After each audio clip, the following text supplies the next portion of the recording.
ఇక కాంగ్రెస్ లో కుంపెడట ఒక మంత్రి వసూళ్ల దందాపై తిరుగుబాటు 10 మంది ఎమ్మెల్యేల రహస్య సమావేశం. ఉమ్మడి నల్గొండ మహబూబ్నగర్ చెందిన పలువురు ఎమ్మెల్యేలు పాల్గొన్నట్టు సమాచారం. ఎమ్మెల్యే కోట ఎమ్మెల్సీ ఎన్నికల నేపథ్యంలో సీక్రెట్ డిన్నర్ పై సర్వత్రా అనుమానాలు.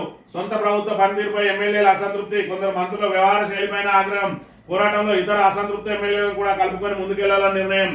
ఎమ్మెల్యేల భేటీ వెనుక ఓ కీలక నేత ప్రోద్బలం అని చెప్పి మరి ఏదైతే మంత్రి వసూళ్లకు పాల్పడతా ఉన్నాడు, దేనికి పాల్పడతా ఉన్నాడు అంటే ఎవరైతే వాళ్ళ నియోజకవర్గాలకు సంబంధించిన అభివృద్ధి పనులు చేసుకుంటారో ఆ కాంట్రాక్టర్లు బిల్లుల కోసం మరి ఇక్కడ అటు చుట్టూ తిరుగుతా అంటే మీరు ఏం చేసినా మీరు దానికి సంబంధించిన కమిషన్ ఇస్తేనే మీ బిల్లులు ఇస్తామంటే కాంట్రాక్టర్లు కూడా మరి ఆయా ఎమ్మెల్యేల నియోజకవర్గాల్లో పనులు చేస్తలేరట.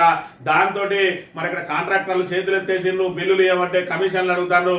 మరి మేము అధికార పార్టీకి సంబంధించిన మా నియోజకవర్గాలలో అభివృద్ధి జరగాలంటే కాంట్రాక్టర్లకు ఖచ్చితంగా వాళ్ళకు కూడా మనం సహకారం అందించాలి. వాళ్ళు చేసిన పనులకు సకాలంలో బిల్లులు అందియాలి.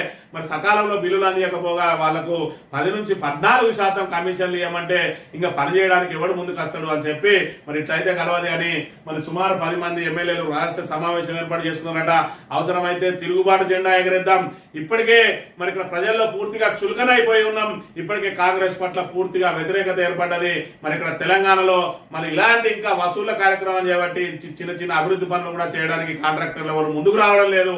కాబట్టి ఖచ్చితంగా మరి మన కార్యాచరణ ఏదో రూపొందించుకొని ఇంకా ఎవరైతే అసంతృప్త ఎమ్మెల్యేలు ఉన్నారో వాళ్ళందరినీ కూడా మరి మనం పరిగణలోకి తీసుకొని వాళ్ళందరి ద్వారా ఈ ఎమ్మెల్సీ ఎన్నికలు ఏవైతే ఎమ్మెల్యే కోటాకు సంబంధించిన ఎమ్మెల్సీ ఎన్నికలు ఉన్నాయో దానిలోనే మన సత్తా ఏందో చూపిద్దామని చెప్పి వీళ్ళందరూ కూడా రహస్య సమావేశం ఏర్పాటు చేసిరట.